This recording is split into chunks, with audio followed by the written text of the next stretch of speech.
বিকেলের নাস্তায় খুব অল্প কয়েকটি উপকরণ দিয়ে এভাবে বানিয়ে ফেলতে পারেন খুব মজাদার পটেটো রোল সামুচা।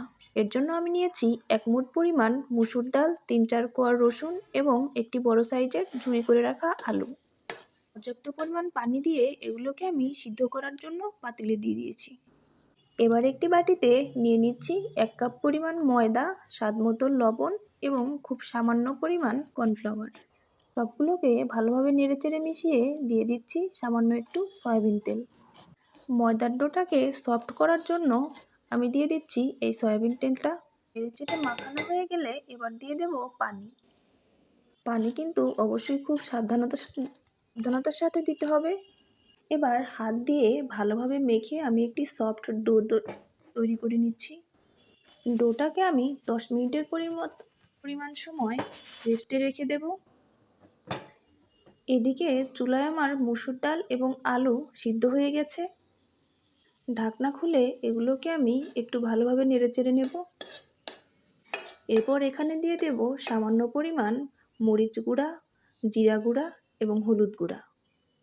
সবশেষে দিয়ে দিচ্ছি একটু সরিষার তেল।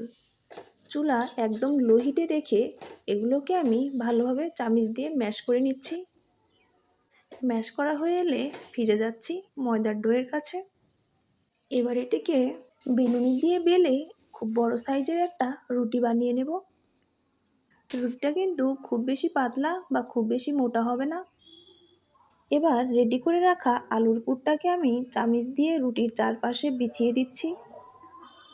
চামিচের সাহায্যে একটু চেপে চেপে এগুলোকে আমি বিছিয়ে দেব। রুটির চারপাশ দিয়েই আমি শুধু আলুর পুরটা দিয়ে দিচ্ছি। মাঝখানে দেখতে পাচ্ছেন ফাঁকা রেখেছি। এবার একটি ছুরি দিয়ে মাঝ বরাবর এটি আমি কেটে নিচ্ছি। এবার আবার পাশ থেকে মাঝ বরাবর করে কেটে নিচ্ছি। চেষ্টা করবেন রুটিটা যেন সমানভাবে কাটা হয়, তাহলে নাস্তার শেপ সবগুলোই সমান হয়ে যাবে। আমার এক পাশেরটা একটু ছোট করে কাটা হয়ে গেছে। আপনারা চাইলে কিন্তু আলুর পুরটা কম অথবা বেশি করে নিতে পারেন। আমি রুটিটাকে 8 টুকরো করে কেটে নিয়েছি। এবার কেটে রাখা আলুর পুর সহ রুটিগুলোকে আমি রোল করে নেব। হাতের সাহায্যে একটু চেপে চেপে এগুলোকে আমি রোল করে নিচ্ছি। একটু চাপ দিয়ে নাস্তাগুলো রেডি করলে ভাজার সময় এগুলো খুলে আসবে না। দেখেই বুঝতে পারছেন নাস্তাগুলো তৈরি করা কতটা ইজি। আমার প্রায় সবগুলো রোলই তৈরি করা হয়ে গেল। রোলগুলোকে এবার সাইডে রেখে চুলায় দিয়ে দিচ্ছি সয়াবিন তেল। তেল হালকা গরম হয়ে এলে এখানে আমি একটা একটা করে রোলগুলো দিয়ে দিচ্ছি। মিডিয়াম হিটে রোলগুলোকে আমি ভেজে নেব। রোলগুলোর চারপাশ সমানভাবে ভেজে নিচ্ছি। এক পাশ ভাজা হয়ে গেলে এগুলোকে আমি একটু নেড়েচেড়ে উল্টিয়ে নেব।